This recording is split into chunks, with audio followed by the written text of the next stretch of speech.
So everybody keeps saying the same thing. Do not go to US this year. H1B lottery, Trump's policies, visa rejections, tough job market, so on. And most of that is true. I've been saying it myself. However, I did some research, looked at the internet trends, looked at the different forums, our own community members, my interaction with clients, etc. And I can see that there are four specific kind of Indians for whom US is not just viable, it's actually still the best option in 2026 by a long shot. So who are these four kind of people who should go to US and who are actually going to US? Let me tell you that on the other side of the intro. Keep watching.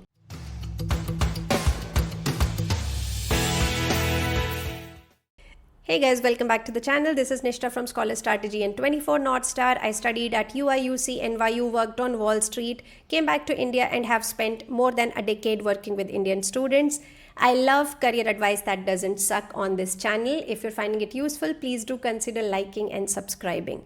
Okay, very interesting video today. Who are the people for whom US is still the best option out there? And I'm saying this after having interacted with students from Europe, from Australia, from UK, from Canada, from US of course, and from students who have already stayed back in India.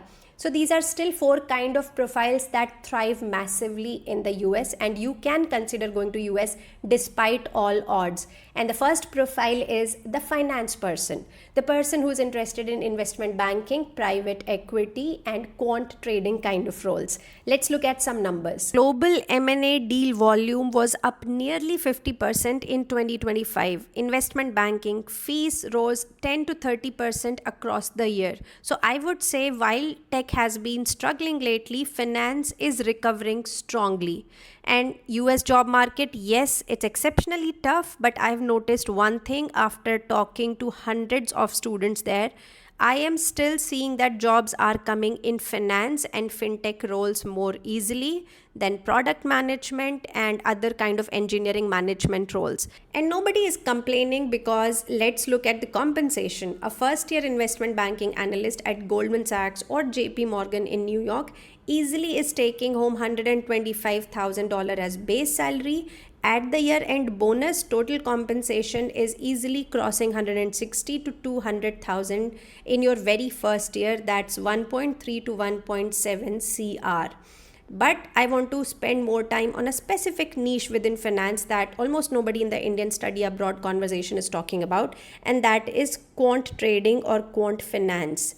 Citadel, Two Sigma, DE Shaw, Jane Street, these are hedge funds that build mathematical trading models, and they actively recruit PhD students from top engineering programs globally. The entry-level compensation at these firms range from $200,000 to $400,000 total package before you have a single year of work experience.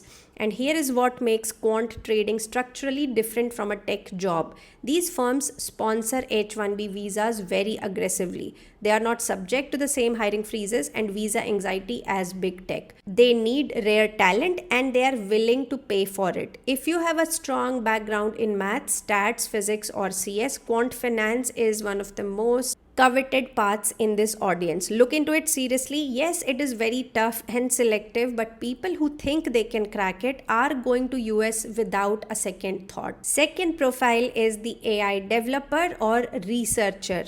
This one, of course, you expected, but the numbers will still make you stop scrolling. The median total compensation for an AI ML engineer in the US is $245,000, not the top end, the median. Half the people in this role earn more than that. At OpenAI, median software engineering package is $500,000 per year. Entry level starts at $249,000.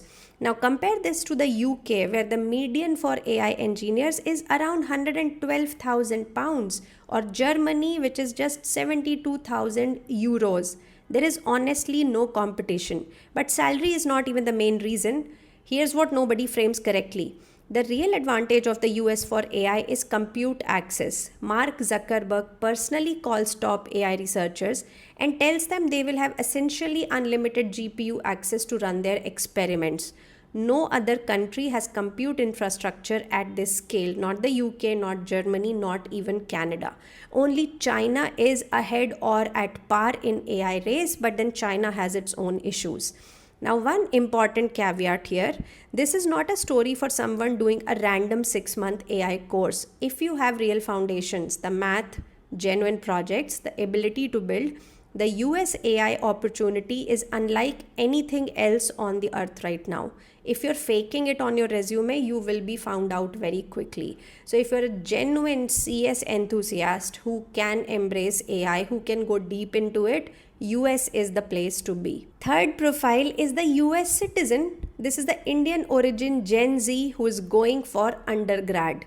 Now, this is the category most of you in my audience may not have thought about because it does not apply to you directly. But if you have a sibling, cousin, or a friend whose parents went to the US in the 90s or 2000, they will know what I'm talking about. There is a growing population of Indian origin kids who were born in the US, hold American citizenship, grew up partly in India, and are now at undergrad age. These Gen Z kids, 17 to 22 years old, going back to the US for their bachelor's degree is the third profile. And here's the fundamental difference between them and everyone else in this video. They do not have a visa problem, and that is why no F1 anxiety, no H1B lottery, no OPT clock. They are applying to US colleges as domestic students. They can work anywhere, they can stay as long as they want, they pay in-state tuition if they establish state residency. They are even eligible for federal financial aid. For this group, all the noise about Trump policies and visa restrictions is simply irrelevant. Now, this matters because there are a lot of families in this situation who are uncertain. Should we send our kid back to the US for undergrad, especially in this scenario? The answer, if you hold a citizenship, is almost always yes. The opportunity cost of not using that passport for education and early career is enormous. If you have a US passport, please use it. The US undergrad system for a domestic student with no visa constraint remains the best in the world.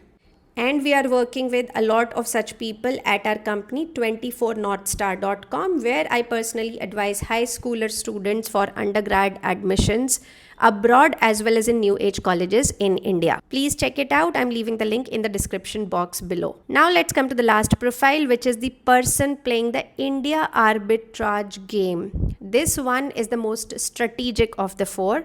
The idea is simple. You go to the US not to stay forever. You go deliberately for 3 to 5 years to build three things: money, credentials, and a US side network. Then you come back to India and use all three as a launch pad.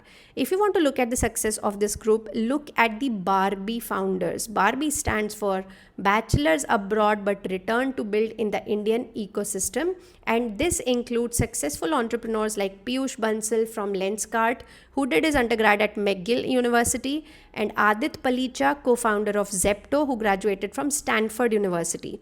There are also examples of others like Kunal Behl, who co-founded Snapdeal, who was working with Microsoft in US and could not get the H-1B visa on time and had to return to India. Why does this strategy work right now?